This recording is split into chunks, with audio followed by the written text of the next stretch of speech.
last year's data for the most part. You can see that U.S. beer sales are almost 3 times as much as U.S. wine sales. But if you compare craft beer sales to wine sales, then it's the other direction.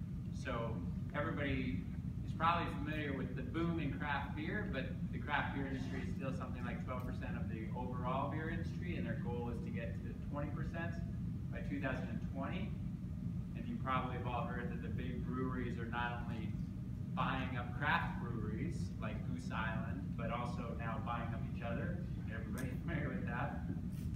It's a big deal in the beer industry. They are very concerned about craft beer because they are losing market share every day, pretty much. Number of producers in the U.S. in 2014, breweries were at 3,000, wineries at 8,000. But if you count the number of permitted breweries, it's up to 4,526. That's because 1,500 of those breweries that are permitted weren't actually in operation yet, but they're in planning and production creation stage. That's how fast it's growing. But it's still only half, more or less, 45% of what the wineries are. And you know, you talk to the beer industry and they say, we don't see anything coming at all with a cap on this. We have a long way to go still. Sales volume growth, craft beer 17% compared to wine 3%.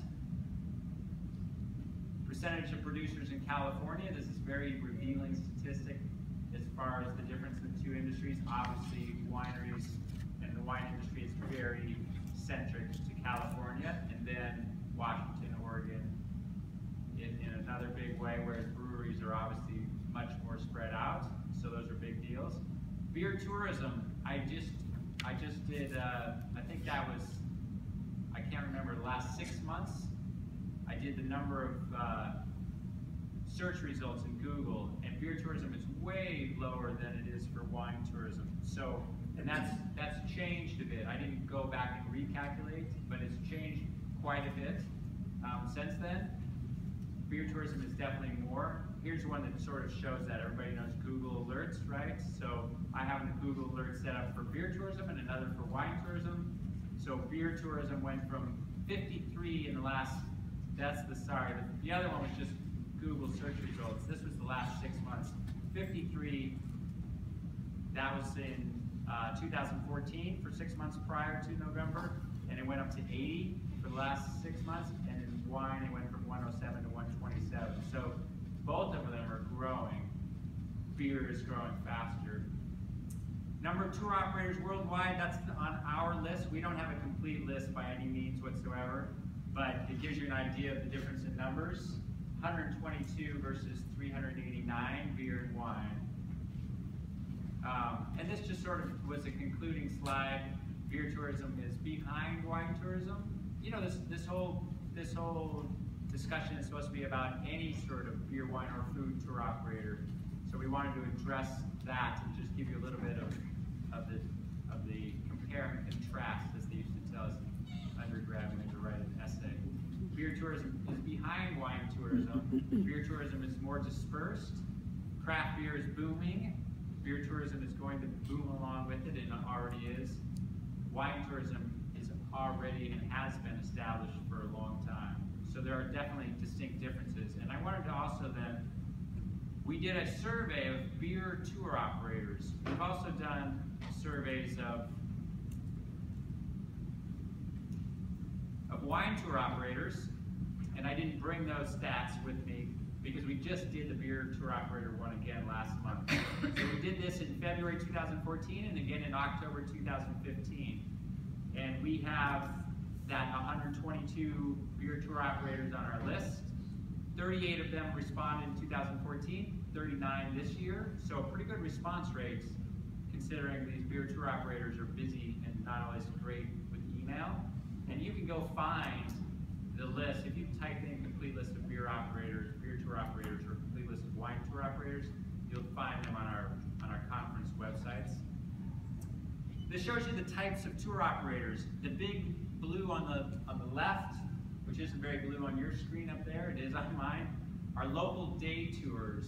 The 15% transportation providers. So those are people that are providing pretty much transport only, no guides along with 18% vacation tours, 5% custom travel, acting more like a travel agency for beer vacations, and inbound tour operators are 2%. Inbound tour operators are a big deal in the wine world.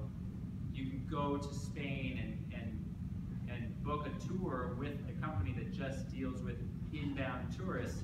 That doesn't exist much yet in the beer world. But overall, if you combine them, you're basically dealing with 75% who are dealing with local tours, and 25% of the beer tour companies out there dealing with vacations. This is results from the survey. The average, the median beer tour operator was founded in 2012. 72% are owner and operator run. 46% of those people are working full-time doing this, beer tours, and 54% are part-time. 65% have full-time employees working for them, 69% have part-time employees, and you can see that's up substantially from just 18 months ago. So the beer tour business, they are definitely growing and becoming more solid. The wine tourist business, the tour operators are much more advanced along their sort of growth evolution. This sort of shows you the variance of locations. Even though California doesn't dominate like it does in the wine world, it still by far has the most beer tour operators in existence. And this is when we ask vacation tour operators for their opinions on what matters to their customers when the customers are booking a tour. A relationship with the owner, people said everybody said if there's a relationship with the owner, that's a very important factor. Location of the tour is obviously super important, quality of the breweries, experience of the tour operator, and it works its way down. You can see that the ones that aren't important to people, at least this is what beer tour operators say, are the very last one is option for active experiences. We put that on there because we of course run active beer tours. And culinary activities, which is pretty interesting too. There's not as much demand for that. So customer demographics, 52% of the beer tour operators, most of them are, again, 3/4 are local beer tour operators. They're saying that 52% are just sort of beer fans, connoisseurs, 20% are experts, and 30% are novices, which could be party buses, bachelor parties, things like that. Types of customers, solos, 7%, which is pretty amazing. So this is an estimate by beer tour operators, but they're saying 7% of their customers sign up alone. Mine's way higher than that. When you're doing vacation tours, it's much higher, so that's definitely swayed by the local tour operators. 28% friends, 33% couples, 12% sign up with family members, and 24% as part of a group. 58% male in the beer world, that's probably lower, probably less than half in the wine world. Age group, you can see the highest bar there is 31 to 40 years, so, you know, moderate. I can tell you that in vacation tours, it's going to be a lot older than that. People need to be well established to usually afford those types of tours. And then we asked about marketing, and we will get into the marketing, and you'll be able to discuss this too, but everybody said word of mouth was very effective. Social media is number 2, but word of mouth, you can see the top bar is light blue, very effective. So on the far left, that's almost everybody said that word of mouth is very effective. And then you've got social media, public relations, online advertising, creating partnerships, and local flyers are all pretty effective. What's not effective are third-party online websites. You can't see the whole thing there. Print, direct mailings, travel agencies, purchased email lists. And a lot of those are kind of the old school marketing by this point, even purchased email lists. So those are some conclusions. The biggest challenges faced are finding customers, 42% said that, and hiring, 34% said that. So this is all just fodder for your thinking as you're going through, so you can ask questions. Total revenues in US dollars, this is for beer tour operators again, and we asked them in 2015 to go back and tell us what their revenues were in 2012, and they said 94,000, then 92,000. You know, that's probably a drop because new people came in and weren't counted in 2012, and then they come in, a lot of people come in and they have revenues the first year of $8,000 when they're running a local beer tour company. So that can sway it. And then it goes way up to 153 and 198, which is pretty respectable for a small tour operator. Average number of customers, I think that's probably biased by a few biggies.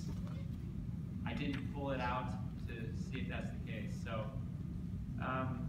those are just some background information.